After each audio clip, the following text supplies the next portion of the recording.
Marijke en ik ben 20 jaar oud. En ik ben autorestaurateur bij Garage de Basis in Lauwert. Hetgene wat ik echt leuk vind, dat is oldtimers. En toen in het examen hier ben ik hier begonnen en ik heb hier echt mijn plakje voor. Ik ging in vakantie vroeger altijd naar Oudeharsken, naar mijn paak en beppen. Nou ja, dan ben ik op een gegeven moment begonnen om mijn paken te helpen met zijn hobby. Die wil van vrienden en familie hier die auto's in onderhoud. Nou ja, en daar ben ik dus in de vakantie maar begonnen. En op een gegeven moment had ik zoiets van, ik vind dit toch wel heel leuk. Dus en toen heb ik besloten dat ik opleiding moet doen als automonteur. Maar ik ben dus in de familie, mijn paak en mijn huid, die hebben al jaren oude auto's. Dus ik ben er wel mooi opgegroeid. Er wie voor die al geen ontkomen meer aan. Nee, ik ben besmet met het virus.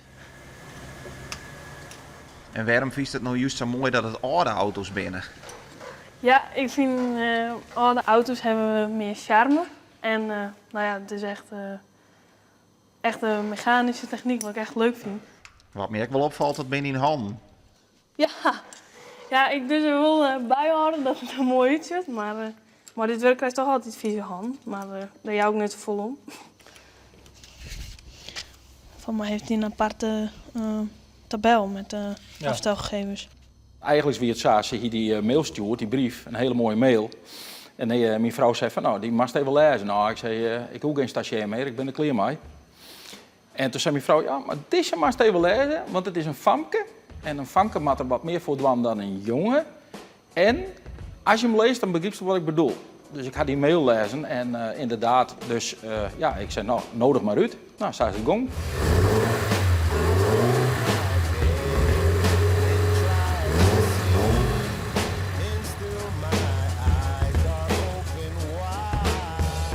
Toen ik 13 was, heb ik een kever gekocht. Ik was de hele tijd aan het zeuren. En mijn ouders die gingen zoiets van, nou ja, het gaat wel oer. Maar ja, toch bleef zeuren. En toen gingen ze op een gegeven moment zoiets van, nou, ik moet toch maar omgaan.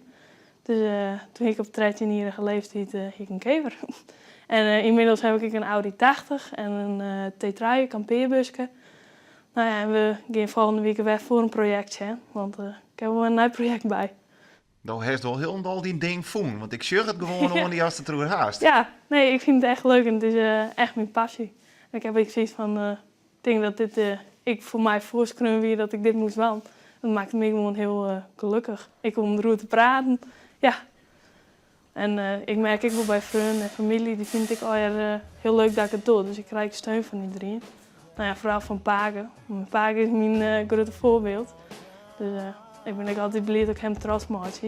En nou ja, dat is een echte vriend, dus hij zou het net zo vol, maar hij is super trots op mij.